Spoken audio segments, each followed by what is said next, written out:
Assalamualaikum warahmatullahi wabarakatuh. Perkenalkan, saya Putra Alif Kurniawan Akbar dari Perbankan Syariah 3, NIM 232 1050 170. Pada kesempatan kali ini saya akan membahas salah satu jenis pajak yang sangat penting dalam sistem perpajakan Indonesia, yaitu pajak pertambahan nilai atau lebih dikenal dengan PPN.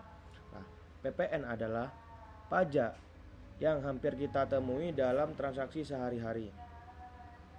Saat kita berbelanja di supermarket, membeli barang online, makan di restoran, menggunakan jasa profesional, atau bahkan ketika perusahaan melakukan ekspor dan impor barang, PPN hadir mengirimnya. Walaupun sangat dekat dan kehidupan masyarakat, masih banyak yang belum benar-benar memahami apa itu PPN. Bagaimana cara perhitungan PPN? Siapa yang wajib membayar? Bagaimana mekanisme pemungutan sampai pelaporannya? Serta perkembangan aturan terbaru yang berlaku di Indonesia.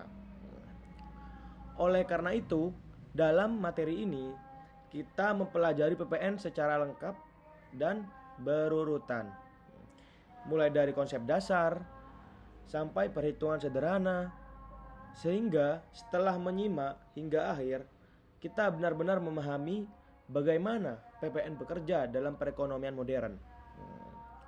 Nah, selanjutnya di sini ada pengertian PPN.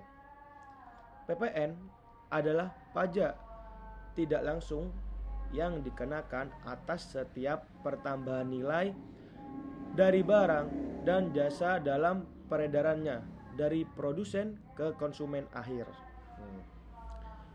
Yang disebut pajak tidak langsung karena yang wajib menyetor pajak ke negara adalah pengusaha, bukan konsumen. Namun, beban pajaknya ditanggung konsumen karena pedagang hanya memungut dan menyetornya. PPN juga disebut sebagai Value Added Tax, singkatan VAT, di banyak negara lain. Jadi sederhana saja, PPN adalah pajak yang dibebankan kepada konsumen atas transaksi barang dan jasa, namun dipungut dan disetor oleh pelaku usaha kepada negara. Nah, ini selanjutnya ada landasan hukum PPN. Dasar hukum utama penerapan PPN di Indonesia adalah yang pertama itu Undang-Undang Nomor 8 1983 yang telah beberapa kali diubah. Terakhir melalui Undang-Undang Harmonisasi Peraturan Perpajakan UU HPP tahun 2021. Selain itu, pengaturan teknis PPN juga dituangkan melalui peraturan pemerintah, peraturan Menteri Keuangan, surat edaran, atau pelaksana lainnya. Dengan dasar hukum yang jelas, PPN menjadi salah satu sumber penerimaan negara terbesar setiap tahunnya. Nah, selanjutnya ada ciri-ciri dan prinsip PPN. PPN memiliki beberapa karakteristik yang membedakan dari pajak lain, yaitu yang pertama, pajak tidak langsung. Yang membayar ke negara adalah pengusaha, namun yang menanggung secara ekonomi adalah konsumen. Terus kedua, multi-stake tax. PPN terjadi pada banyak tahap produksi dan distribusi. Misalnya, petani menjual ke produsen, produsen ke distributor, distributor ke retailer, retailer ke konsumen. Nah, Di setiap tahapan tersebut ada pemungutan PPN. Yang ketiga, menggunakan mekanisme kredit pajak. Jika pengusaha sudah membayar PPN ketika membeli barang atau jasa disebut pajak masukan, maka pajak tersebut boleh dikreditkan saat ia menjual kembali melalui pajak keluaran. 4. Bersifat netral. PPN tidak mendistorsi proses produksi karena hanya dikenakan atas nilai tambah, bukan total harga. Nah, ini pembahasan selanjutnya. Objek PPN. Apa saja yang dikenai PPN? Nah, ini secara garis besar, objek PPN meliputi ada beberapa di sini. Nah, yang pertama itu penyerahan barang kena pajak (BKP). Nah, termasuk barang bergerak, misalnya makanan, pakaian, gadget, bahan bangunan. Barang yang tidak bergerak, misalnya properti tertentu. Nah, kalau barang digital seperti software atau aplikasi. Nah, yang kedua ini ya penyerahan jasa kena pajak (JKP). Misalnya konsultan, arsitek, aplikasi digital, periklanan, logistik, jasa profesional lainnya. Yang ketiga, impor barang. Semua barang impian pasti terkena PPN, kecuali yang mendapat pengecualian.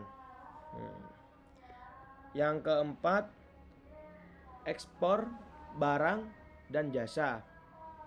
Menariknya, ekspor di Indonesia dikenakan tarif PPN 0%, sehingga insentif mendorong daya saing global. Pemanfaatan barang selanjutnya, yang kelima, pemanfaatan barang dan jasa dari luar negeri di dalam negeri. Misalnya, pembelian aplikasi luar negeri, berlangganan software dari perusahaan global seperti Adobe, Google, Zoom, dan lainnya. Dengan objek yang luas, PPN menjadi pajak yang paling produktif bagi negara. Dan selanjutnya ada subjek dan wajib pungut PPN. Siapa yang menjadi subjek PPN? Pada dasarnya, konsumen akhir adalah yang menanggung pajaknya. Pengusaha yang melakukan transaksi adalah yang memungut dan menyetor.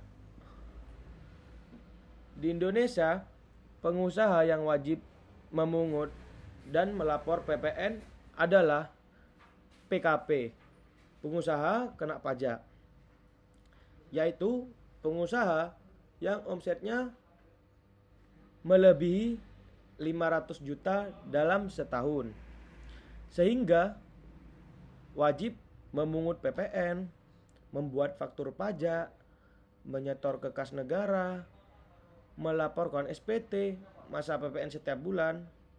Sedangkan pengusaha dengan omset yang di bawah 500 juta boleh memilih atau tidak menjadi PKP. Nah, seperti itu. Dan yang keenam, barang dan jasa yang tidak dikenakan PPN. Tidak semua barang dan jasa dikenai PPN. Pemerintah memberikan pengecualian untuk kebutuhan strategis tertentu. Barang yang tidak dikenakan PPN itu yang pertama, barang kebutuhan pokok seperti beras, jagung, gula konsumsi, daging segar, dan telur. Dan yang kedua itu barang hasil pertambangan atau pengeboran yang belum diolah, seperti minyak mentah, gas bumi, batu bara tertentu. Dan yang ketiga, makanan dan minuman yang diserahkan oleh restoran karena sudah dikenai jenis pajak lain.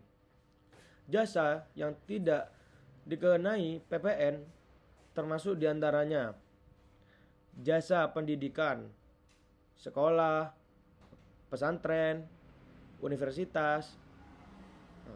Selanjutnya jasa kesehatan, rumah sakit, bidan, dokter, jasa keuangan juga, bank, leasing, pembiayaan, jasa tenaga kerja, jasa keagamaan. Tujuannya adalah menjaga keterjangkauan layanan publik dan kebutuhan dasar masyarakat. Yang ketujuh itu tarif PPN terbaru. Tarif PPN di Indonesia sempat berubah beberapa kali sesuai UU HPP tahun 2021. Tarif PPN naik menjadi 11% mulai dari 1 April 2022. Dapat naik lagi menjadi 12% di tahun berikutnya sesuai pertimbangan keuangan negara. Selain itu, terdapat tarif khusus PPN 0% diberlakukan untuk ekspor barang, ekspor jasa tertentu, kawasan berikat. Ini bertujuan meningkatkan daya saing Indonesia di pasar global. Dan yang kedelapan, mekanisme pajak masukan dan pajak keluaran. Ini adalah kunci memahami cara kerja PPN. Setiap PKP memiliki 2 jenis PPN. Yang pertama itu pajak masukan PM, yang kedua pajak keluaran PK. Pajak masukan PPN yang dibayar ketika perusahaan membeli barang atau jasa. Sedangkan pajak keluaran PPN yang dipungut ketika perusahaan menjual barang atau jasa. Pada akhir periode biasanya per bulan PPN terutang sama dengan pajak keluar pajak masukan. Contoh perhitungan sederhana.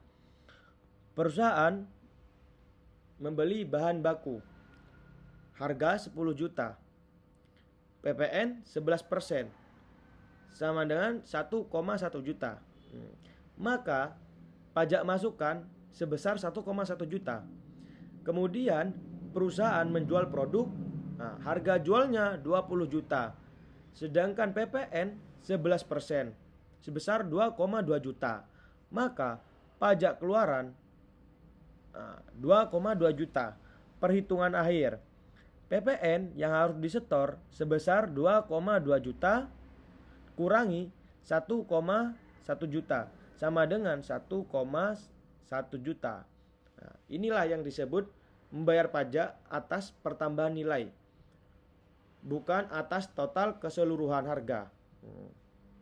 Dan selanjutnya pembahasan yang ke-9. Faktur pajak. Setiap transaksi PPN wajib diterbitkan faktur pajak sebagai bukti pemungutan pajak. Faktur pajak memuat identitas pembeli dan penjual, NPWP penjual, tanggal transaksi, nomor seri faktur, dasar pengenaan pajak, jumlah PPN. Saat ini, faktur diterbitkan dalam bentuk e-faktur, sehingga lebih valid, lebih terkontrol, mengurangi kecurangan. Selain itu, faktur harus dilaporkan di SPT masa PPN setiap bulannya. Seperti itu. Dan selanjutnya penjelasan yang ke-10.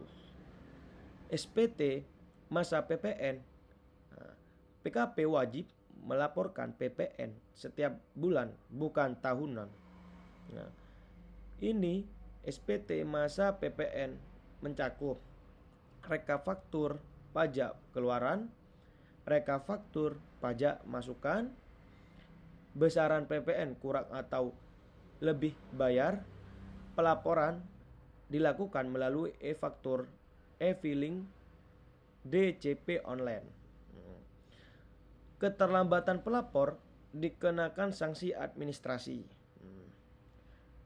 PPN atas transaksi digital. Seiring perkembangan ekonomi, banyak transaksi digital kini juga dikenakan PPN. Antara lain, pembelian aplikasi, jasa streaming, software berlangganan, marketplace, iklan digital. Perusahaan digital luar negeri yang menjual jasa atau barang tidak berwujud di Indonesia juga wajib ditunjuk sebagai PMSE. Apa itu PMSE? Pajak perdagangan melalui sistem elektronik. Seperti itu.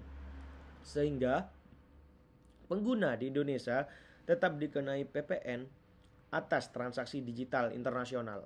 Nah, seperti itu. Dan penjelasan yang ke-12, pembahasan yang ke-12, penetapan PKP PMSE. Beberapa perusahaan global yang sudah ditetapkan sebagai pemungut PPN PMSE antara lain. Yang pertama itu ada Google, Amazon, Netflix, Zoom, Meta atau Facebook, Microsoft, dan yang terakhir itu Microsoft.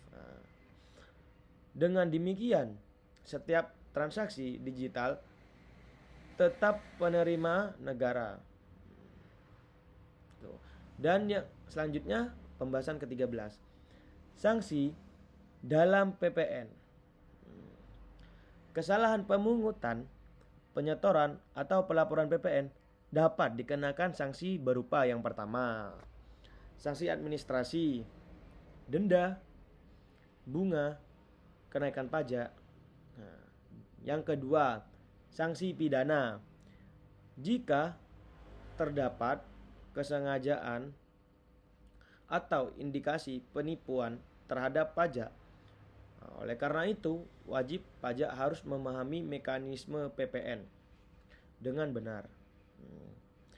Selanjutnya, pembahasan ke-14. Peran PPN bagi negara.